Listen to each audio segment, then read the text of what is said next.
ভাবুন তো, একটা ফোন যেটা শুধু স্মার্টফোন না, এটা আপনার ক্রিপ্টো ব্যাংক।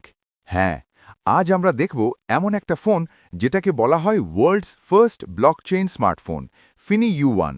কিন্তু আসল প্রশ্ন হলো, এই ফোন কি সত্যিই ভবিষ্যতের প্রযুক্তি নাকি শুধু একটা এক্সপেরিমেন্ট?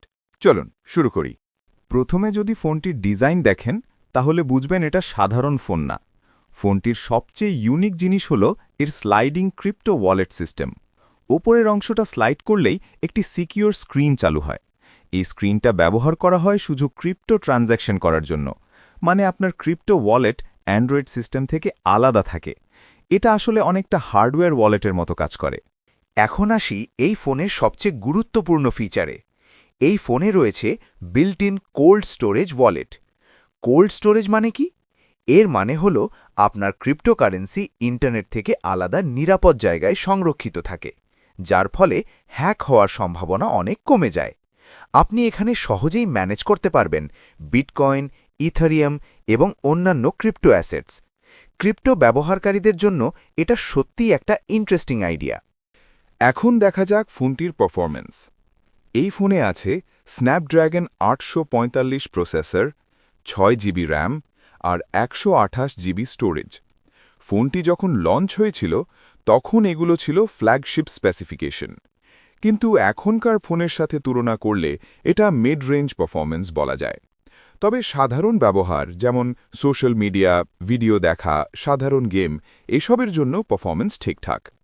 এখন কথা বলি ক্যামেরা নিয়ে। এই ফোনে আছে 12 এমপি রিয়ার ক্যামেরা এবং 8 এমপি সেলফি ক্যামেরা। ছবি মোটামুটি ভালো আসে, কিন্তু সত্যি বলতে এই ফোন ক্যামেরা ফোকাসড ফোন না। এটা মূলত ক্রিপ্টো সিকিউরিটি ডিভাইস। ভালো দিক: unique blockchain smartphone, built in hardware crypto wallet, ভালো সিকিউরিটি সিস্টেম। খারাপ দিক: দাম অনেক বেশি, ক্যামেরা খুব সাধারণ, এখনকার ফোনের তুলনায় প্রসেসর পুরনো। সত্যি বলতে ফাইনি ইউ1 এমন একটি ফোন যা সব মানুষের জন্য না। যদি আপনি ক্রিপ্টো ইনভেস্টর বা ব্লকচেন এনথুজিয়াস্ট হন, তাহলে এই ফোনটি আপনার জন্য বেশ ইন্টারেস্টিং হতে পারে। কিন্তু যদি আপনি শুধু একটা ভালো স্মার্টফোন খোঁজেন, তাহলে বাজারে আরও ভালো অপশন আছে। তারপরেও ফাইনি ইউ1 দেখিয়ে দিয়েছে ভবিষ্যতের ফোন হয়তো এভাবেই ক্রিপ্টো সিকিউরিটি নিয়ে আসবে। আপনার কি মনে হয়, এই ফোনটি কি ভবিষ্যতের প্রযুক্তি নাকি অপ্রয়োজনীয় একটা এক্সপেরিমেন্ট? কমেন্টে জানাবেন। আর ভিডিও ভালো লাগলে লাইক, কমেন্ট, সাবস্ক্রাইব করতে ভুলবেন না। ধন্যবাদ।